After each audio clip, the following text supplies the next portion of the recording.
Hello everyone. आप में से काफ़ी लोगों ने मुझसे क्वेश्चन पूछा कि सर जीएस की तैयारी कैसे करें।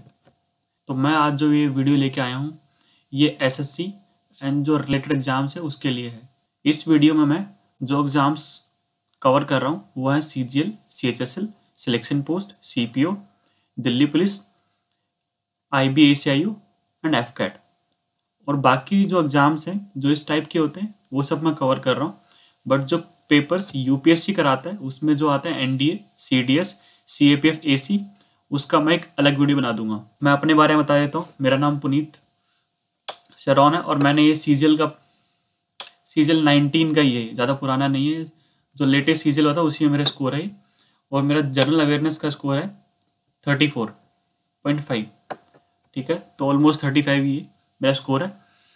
तो अब हम स्ट्रेटेजी डिस्कस करते हैं कि इसको पढ़ना कैसे है।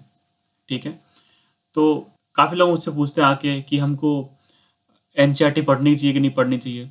मैं कहता हूँ सबकी एनसीईआरटी पढ़ने की ज़रूरत नहीं है, बट कुछ कुछ अगर तुम पढ़ोगे तो ठीक रहेगा।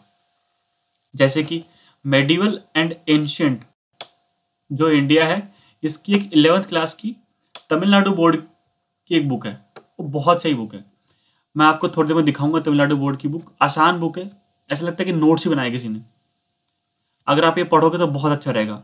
इवन जो आर्टिकल्चर का पार्ट है वो भी काफ़ी सही से दिया उसके अंदर। जैसे कि सारे टेम्पल दिए उसके अंदर, जितनी बुक लिखी सब दे रखी है उसके अंदर, किसके दरबार में कौन था वो सब भी दे रखा है उसके अंदर, चित्रकला, म्यूजिक, सब कुछ कवर कर रखा है उस बुक में। तो अगर आप उस 160-140 पेज की बुक है वो, वन साइडेड करके, लेकिन वैसे डबल करो तो 240 है। बट फिर भी इतना कुछ बड़ा नहीं है। अगर आप चाहो तो उसको 15 दिन में आराम से 2 बार खत्म कर सकते हो, ऐसी बुक है वो। ठीक है, उसके बाद मॉडर्न के लिए, जो मॉडर्न या आधुनिक भारत जिसे बोलते हैं, उसके लिए लूसेंट सफिशिएंट है। अगर आप उसकी लाइंस पढ़ोगे तो सफिशिएंट है। और आपको अगर लगता है कि आपको याद नहीं होती है मॉडर्न, तो आप ये कर सकते हो कि किसी की ऑनलाइन वीडियोस देख लो। जो भी चैनल पे जो बना रहे हैं वीडियोस, तो ऑनलाइन वीडियो देखने से होता क्या कि माइंड में रजिस्टर होती चीज़ें। जब चीज़ें माइंड में रजिस्टर होंगी तो ज़्यादा दिन तक टिकेंगी वो। और आपको ये समझ में आया कि हिस्ट्री डेवलप कैसे हुई, कि हिस्ट्री बनी कैसे है। ठीक है, तो आप ये कर सकते हो। उसके अलावा आर्ट एंड कल्चर के अलावा जो आप अगर देखोगे आर्ट एंड कल्चर का, तो आर्ट एंड कल्चर में कुछ भी आ सकता है, डांस भी आ सकता है। और ये तो आजकल तो आई बहुत रहा है कि फोक डांस कहाँ पे है, इवन पपेट्री भी है। तो इसका आर्ट एंड कल्चर का जो सिलेबस है वो अनलिमिटेड है। लेकिन फिर भी थोड़ा बहुत सिलेबस छोड़ के बाकी सारा सिलेबस ये बुक कंप्लीट कर देती है। ठीक है, ये जो 11th क्लास की बुक है ये बहुत कुछ कवर कर देती है। तो मेरे हिसाब से तो आपको ये पढ़नी चाहिए। एक ही बुक है, ज़्यादा बुक नहीं है। ठीक है, तो इसको तो आप पढ़ ही सकते हो। वर्ल्ड हिस्ट्री में इतना कुछ पेपर में कभी आता नहीं है, शायद ही कभी मैंने क्वेश्चन देखा हो वर्ल्ड हिस्ट्री का। तो इसकी आपको टेंशन लेने की जरूरत नहीं है, इसको आप छोड़ के जा सकते हो। और अगर आप करना भी चाहो तो किसी की वीडियो से देख लो, क्योंकि इसमें कुछ ज़्यादा है नहीं। कोई आपको कराना भी चाहेगा तो मेरे को लगता है कि मैक्स टू मैक्स 10 वीडियो के अंदर सब कुछ करा देगा इसका, वर्ल्ड हिस्ट्री का। तो इसकी तो आपको टेंशन लेने की जरूरत है नहीं है। बाकी नेक्स्ट सब्जेक्ट देखते हैं हम। तो पॉलिटिकल साइंस है। अब पॉलिटिकल साइंस लोग बोलते हैं कि क्या सर लूसेंट से काम हो जाएगा। लूसेंट पॉलिटिकल साइंस के लिए इनफ बुक है। अगर आपको एसएससी की तैयारी करनी तो ये इनफ है। ठीक है, आपको जो एडवांस बुक्स है उसमें नहीं जाना है, उसकी इतनी ज़रूरत नहीं है मेरे हिसाब से तो। ठीक है, अगर आप चाहो तो आपको समझना है, आपको चीज़ें रजिस्टर करनी है ज़्यादा लंबे टाइम के लिए, आप वीडियो देख सकते हो। पर मुझे लगता है कि इसकी तो वीडियो देख के ज़्यादा फ़ायदा नहीं है। जो क्योंकि टू द पॉइंट चीज़ें होती हैं उतनी बुक्स में कवर होती है नॉर्मली। ठीक है, चाहे आप कोई भी बुक ले लो उतना ही कवर करते हैं। ठीक है, तो इसके लिए ज़्यादा हाथ पैर मत मारो। और लूसेंट काफ़ी सफिशिएंट बुक है इसके लिए। ज्योग्राफी के लिए हम जानते हैं कि ज्योग्राफी का और हिस्ट्री का सिलेबस सबसे बड़ा सिलेबस है, बहुत ही वास्ट सिलेबस है इनका। तो आप पूछोगे कि सर इसके हम कहाँ से पढ़ें। इसकी अगर किसी का ऑनलाइन सब कुछ कवर करा रखा है, किसी के नोट्स अवेलेबल है तो वहाँ से कर सकते हो। लेकिन मेरा पर्सनली ये मानना है कि 2 एनसीईआरटीज़ हैं फिजिकल की। ठीक है, एक वर्ल्ड फिजिकल की है, मतलब वर्ल्ड ज्योग्राफी है उसके अंदर, वो भी फिजिकल की है। उसके अलावा एक इंडियन ज्योग्राफी है। मैं आपको बुक दिखा दूंगा, उसकी ऑनलाइन कॉपी मेरे पास है। अभी मैं आपको सब जितनी बुक के नाम लिए मैं सब दिखा दूंगा आपको जो, बट ये 2 बुक आपको पढ़नी चाहिए। फिर आप बोलोगे क्या ये सिलेबस पूरा कवर करती है? नहीं, ह्यूमन ज्योग्राफी उसका सिलेबस कंप्लीट नहीं करती है, तो वो आपको लूसेंट से देखना पड़ेगा। और इसमें मैप भी बहुत ज़्यादा इंपॉर्टेंट हो जाता है, तो आप मैप भी लूसेंट से देख सकते हो, या और किसी ने यूट्यूब पे या कहीं भी अगर किसी ने करा रखो मैप तो आप वहाँ से भी देख सकते हो। तो आप ट्राई करना कि इसका सिलेबस बहुत ही वाइड है, जिसके अंदर फैक्ट्स भी बहुत सारे हैं, मतलब कौन सी स्टेट कहाँ पे है, कौन सा बे कहाँ पे है, अब पूछना चाहो तो आपको कहीं भी घुमा देगा इसके अंदर। ठीक है, एक सिंपल सा क्वेश्चन मैं आपको देता हूँ कि जैसे मैंने क्वेश्चन पूछा भी हुआ अपने चैनल के ऊपर, लेकिन आप करना चाहोगे तो बहुत मुश्किल होता है। जैसे ये इंडिया का मैप समझो आप, मैंने पूछा था कि ईस्टर्न मोस्ट कौन सी कैपिटल है किसी स्टेट की, आप सोचोगे कि ईटानगर है, बट ईटानगर नहीं है, ये कोहिमा है ये। तो मैप बहुत ही कंफ्यूजिंग होता है, तो उसके लिए आपको मैप को बहुत ही अच्छी तरीके से एनालाइज करना होता है। तो सिर्फ मैप के ही नहीं, उसके अलावा कौन सा माउंटेन कहाँ पे, कौन सा रिवर कहाँ पे है, ये भी फिजिकल में कवर है, पर उतना सारा डेटा कवर नहीं है। जैसे माइग्रेशन का डेटा वो भी कवर नहीं है, तो काफ़ी चीज़ें कवर नहीं है, तो वो आपको लूसेंट से करना पड़ेगा। पर ये जो 2 सोर्स हैं, दो एनसीईआरटी और लूसेंट, काफ़ी कुछ सिलेबस तुम्हारा कवर करा देंगी, तो आप इनको ब्लाइंडली फॉलो कर सकते हो। उसके बाद इकोनॉमी का देखते हैं। इकोनॉमी का सिलेबस बहुत ही रैंडम है, मतलब जैसे आप ये कहने को तो एनसीईआरटी की एक बुक है मैक्रो इकोनॉमिक्स की, वो बहुत ही सही बुक है, बट जैसे जिसने कभी ये पढ़ा ही नहीं है इकोनॉमी, उसके लिए वो भी मुश्किल है। जिसने पढ़ा उसको तो फिर भी आता होगा, पर जिसने नहीं पढ़ा उसको वो बुक समझ नहीं आएगी बिना पढ़ाए किसी के। तो आप चाहो तो उसे फॉलो, अगर आपको लगता है कि आपने पढ़ा हुआ है तो आप उसे फॉलो कर लो, बहुत ही सही बुक है वो। लेकिन आपको लगता है कि आप क्या पता पढ़ के समझ ना आए, तो किसी की ऑनलाइन वीडियो देख लो। और ऐसा भी नहीं कि अगर आप ये बुक पढ़ लो तो सब कुछ कवर हो जाएगा, नहीं, ऐसा नहीं होने वाला, क्योंकि इस बुक में बहुत ही लिमिटेड चीज़ें हैं, और जो हमारा पेपर डिमांड करता है वो बहुत एक्स्ट्रा फैक्ट्स को डिमांड करता है, तो वो आपको लूसेंट में भी नहीं मिलते सारे फैक्ट्स। इसका तो डेटा आपको अलग अलग जगह से ढूंढ के इकट्ठा करना पड़ता है। इकोनॉमी मतलब लूसेंट के अंदर बहुत ही खराब दे रखी है। अगर कोई सेक्शन उससे, मुझे नहीं लगता कोई सेक्शन उससे भी खराब है इकोनॉमी के अलावा इसमें, लूसेंट के अंदर।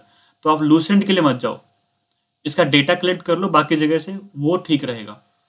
और चाहो तो प्रीवियस ईयर जो पेपर है उनको देख सकते हो कि वहाँ कहाँ से क्वेश्चन आ रहे हैं, ठीक है, उन्हीं के आंसर ढूंढ लिए, वो बहुत सही रहेगा। ठीक है, नेक्स्ट देखते हैं साइंस का। अब आप साइंस बोलोगे सर हमको तो साइंस आता ही नहीं है, जो आर्ट्स वाले हैं, पर एटलीस्ट 9th और 10th में तुमने भी पढ़ाई हुआ है, सबने साइंस 9th 10th तक तो पढ़ाई पढ़ा है, तो एटलीस्ट 9th और 10th तो कवर कर लो। बाकी अगर तुमसे नहीं हो सकता तो 9th और 10th तो कवर करना ही करना है। इसकी एनसीईआरटी पढ़ो, एनसीईआरटी से बहुत सारे क्वेश्चन निकलते हैं। जैसे वो पूछ लेंगे कि एनालिडा फाइलम के अंदर कौन कौन सी चीज़ें आती हैं, इसके एग्जाम्पल दे देते हैं और बहुत कंफ्यूज कर देते हैं। ठीक है, इवन रेनबो के अंदर कंफ्यूज कर देते हैं कि रेनबो के अंदर रिफ्लेक्शन होता है, रिफ्रैक्शन होता है, क्या होता है। तो एटलीस्ट जो 9th और 10th की बुक है ना, इसको आप 3-4 बार पढ़िए, और पहली बार में अंडरलाइन नहीं करना। इस बुक को आप पढ़ते हो तो पहले बार में अंडरलाइन नहीं करना आपको, एक बार पढ़ो, सेकेंड टाइम में देखो क्या इंपॉर्टेंट लग रहा है, थर्ड टाइम उसको सही से अंडरलाइन करो। अगर आप सही से अंडरलाइन करते हो तो आप उस बुक को, 9th और 10th की बुक है, एक दिन में पढ़ लोगे नेक्स्ट टाइम में। तो आप इसीलिए इसको बहुत ही सही से तैयार करना है। ठीक है, उसके बाद जो डेटा मिसलेनियस, ये तो पता ही आपको, ये डेटा, यही डेटा जो बहुत घुमाता है हमको। अगर पेपर को हार्ड करना हो तो ये डेटा है जो मिसलेनियस में डाल रहा हूँ, ये बहुत इंपॉर्टेंट है, और ये नेवर एंडिंग डेटा है। मैं आपको बता दूं कि 4 चीज़ें ऐसा नहीं है, इसके अंदर अनलिमिटेड डेटा है इसका।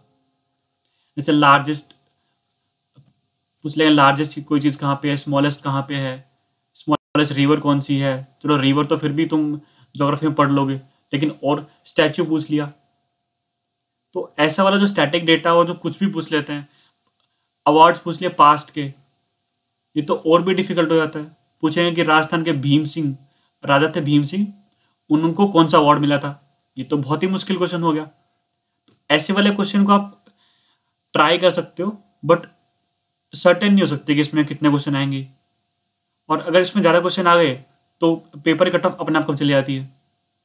यही दिक्कत है इस पेपर का। अगर आपको पेपर हार्ड ना है तो यहाँ से क्वेश्चन डाल दो, या पास की बुक्स पूछ ली जो किसी ने सुनी भी ना हो, ठीक है। तो और ओलंपिक्स में कई बार पूछ लेते हैं कि मॉन्ट्रियल में कौन सा ओलंपिक्स हुआ था। अब इसको तो रिकॉल करना इतने साल पुराना, अगर कैसे याद रहेगा चीज़ें।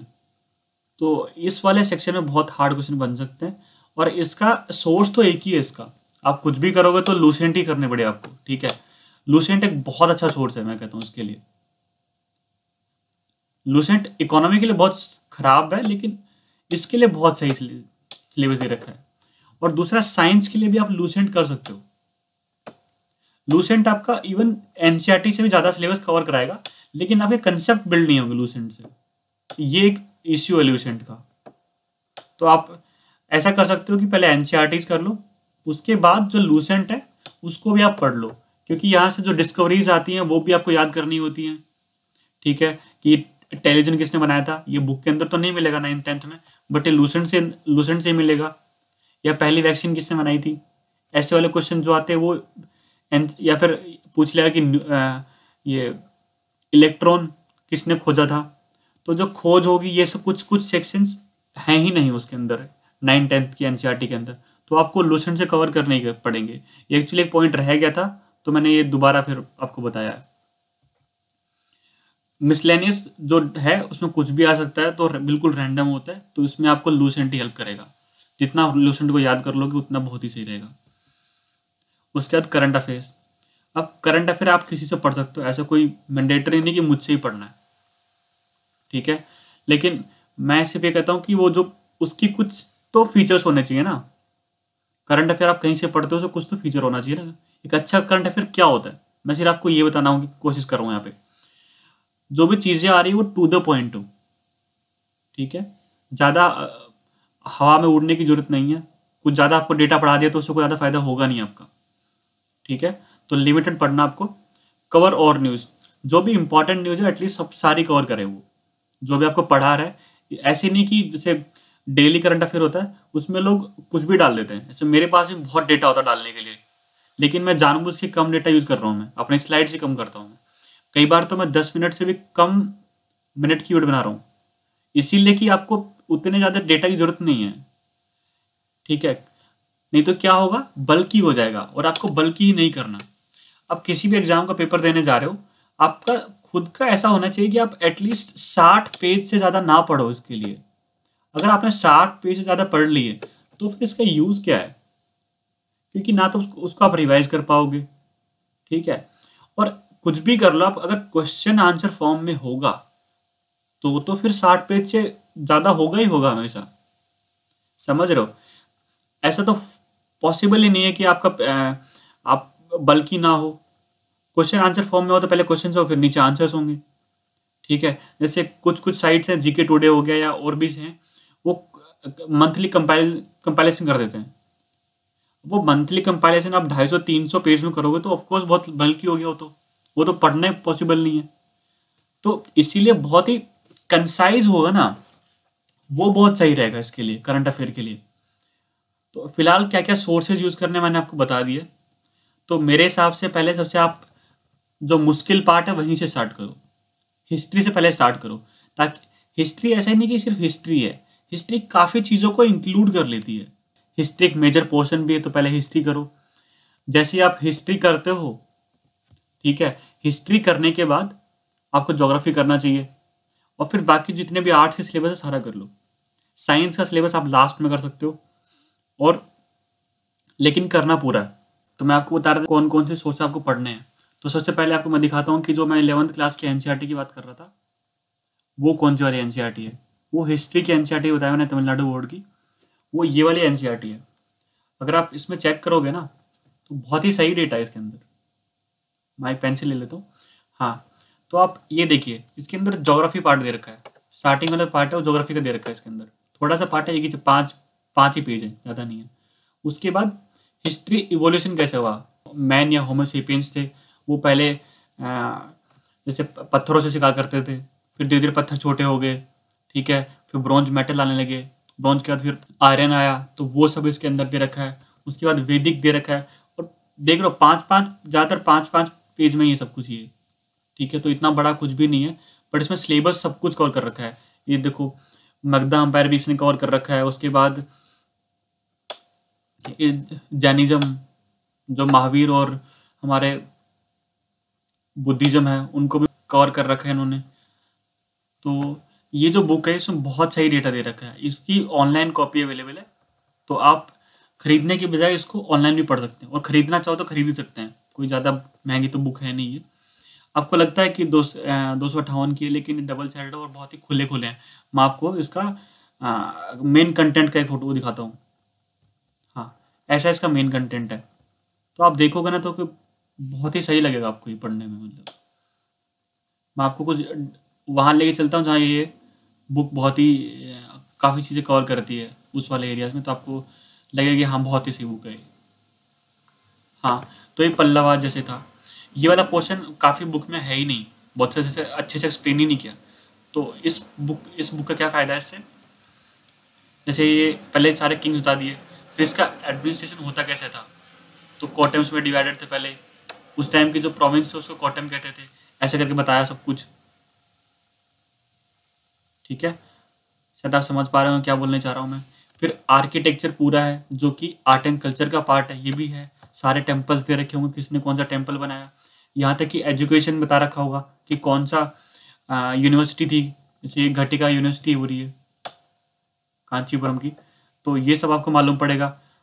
और भी क्या जो बुक्स होंगी सब कुछ आपको वो भी मालूम पड़ जाएगा यहाँ से। तो इसमें एंशिएंट और मेडिवल पूरा दे रखा है, आप यहाँ से बहुत अच्छे से पढ़ सकते हो। उसके बाद मैं चलता हूँ 11th क्लास की एनसीईआरटी ज्योग्राफी के ऊपर, जो मैंने बताई। ये ज्योग्राफी की एनसीईआरटी है, ये फिजिकल वाली एनसीईआरटी बहुत ही इंपॉर्टेंट एनसीईआरटी है। इसका सिलेबस देखना चाहो तो देख सकते हो आप। ये पहला चैप्टर आपके लिए नहीं है, आप छोड़ सकते हो उसको, इसमें कुछ ज़्यादा इंपॉर्टेंट है ही नहीं। बट यहाँ से इवोल्यूशन कैसे होता है ये इंपॉर्टेंट है। उसके बाद इंटीरियर ऑफ अर्थ, इसमें तो ये तो बहुत ही ज़्यादा इंपॉर्टेंट है कि मतलब अपना क्रस्ट कहाँ तक है, उसके बाद क्या स्टार्ट होता है, कोर में क्या होता है, वो सब डिस्कस कर रखा है इसके अंदर। और कौन सी रेस कहाँ तक पहुँचती हैं वो सब भी कवर है इसके अंदर। ओशियन कॉन्टिनेंट्स है, उसके बाद मिनरल्स एंड रॉक्स है कि क्वार्ट्ज कैसा होता है, कौन सी रॉक कैसी होती है, फिर ये लैंडफॉर्म बनते कैसे हैं, जियोमॉर्फिक प्रोसेस कैसे होते हैं, ठीक है। तो वो सब इसके अंदर बहुत सही से एक्सप्लेन कर रखा है लैंडफॉर्म्स का। उसके बाद क्लाइमेट भी अच्छे से एक्सप्लेन किया, इसको मैंने पढ़ा हुआ है, अच्छी बुक है ये। उसके बाद वाटर पढ़ना चाहो तो वाटर ओशियंस भी अच्छे से एक्सप्लेन किया, थोड़ी थोड़ी चीज़ें मिसिंग है बट बहुत कुछ कवर कर रखा है इस बुक ने। उसके बाद लाइफ इन अर्थ है, ये आपकी इकोलॉजी है, ये भी क्वेश्चन में पेपर में आती है, थोड़ी बहुत तो आती है ये, तो आप ये भी यहाँ से कवर हो सकती है, पर पूरा कवर नहीं होगा, थोड़ा थोड़ा इंपॉर्टेंट ऊपर ऊपर से ये टच करेगा, बट वो भी इम्पॉर्टेंट है, ठीक है। उसके बाद जो 11th क्लास की सेकेंड एनसीईआरटी है, ये सिर्फ इंडिया के ऊपर है, बट आप देखोगे तो इसके अंदर बहुत ही सही डेटा है। मैं आपको इसका आगे थोड़ा निकाल के दिखाता हूँ।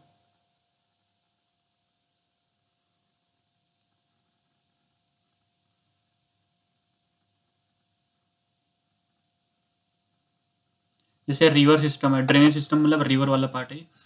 तो आपको बताया कि रिवर पैटर्न कितने टाइप के होते हैं, जैसे रेडियल पैटर्न होता है एक, ठीक है। उसके बाद सेंट्रीपिटल भी होता है, तो काफ़ी सारे पैटर्न बताएगा फिर आपको। फिर इसकी बिल्कुल सही नॉलेज भी देगा, ऐसे नहीं कि ऊपर ऊपर से करा रहा है, ऐसा कुछ नहीं है इसमें। बुक ने बहुत अच्छा कवर किया है इसमें। तो आप जैसे इंडस रिवर है, कहाँ से निकल के आती है, जहाँ से निकल के आती है उसको बोलते क्या हैं, ठीक है, सिंगी कंबन बोलते हैं इसको। ऐसे करके पूरा डेटा इसने कवर किया, हर एक कौन सा रिवर कहाँ मिलती है, गंगा सिस्टम पूरा कवर किया है। तो इसमें जितना भी डेटा बहुत ही सही डेटा है, तो आप इसको बुक को पढ़ सकते हैं। फिर 9th क्लास की साइंस की एनसीईआरटी बात की थी मैंने, तो साइंस की एनसीईआरटी आपको पूरी ही पढ़नी है ये, और जो भी इंपॉर्टेंट है उसको आप अंडरलाइन कर लीजिएगा, लेकिन सेकंड या थर्ड उसमें अटेम्प्ट में, फर्स्ट टाइम में कुछ अटेम्प्ट में वो नहीं करना। और इसमें से कौन से मेन चैप्टर्स है ये तो आप देख ही लीजिए। साउंड बहुत ही ज़्यादा इंपॉर्टेंट है, अगर आप पूरा ना भी करें तो एटलीस्ट ये तो करना ही पड़ेगा। ये इतने ज़्यादा कभी पूछे नहीं आते, ये चैप्टर्स को इतना कुछ फ़र्क नहीं पड़ेगा, आप पढ़ोगे नहीं पढ़ोगे तो भी कुछ ज़्यादा फ़र्क नहीं पड़ेगा इससे। लेकिन जो भी चैप्टर्स हैं बायोलॉजी के वो तो मस्ट है, मतलब ये तो पढ़ना ही पढ़ना है। और बाकी इसमें से भी तो चीज़ें आती हैं, जैसे एटम्स मॉलिक्यूल्स में फिर भी कुछ चीज़ें कम पूछते हैं, स्ट्रक्चर ऑफ एटम में कम पूछते हैं, लेकिन ये 2 चैप्टर्स है ना, ये भी बहुत मस्ट है।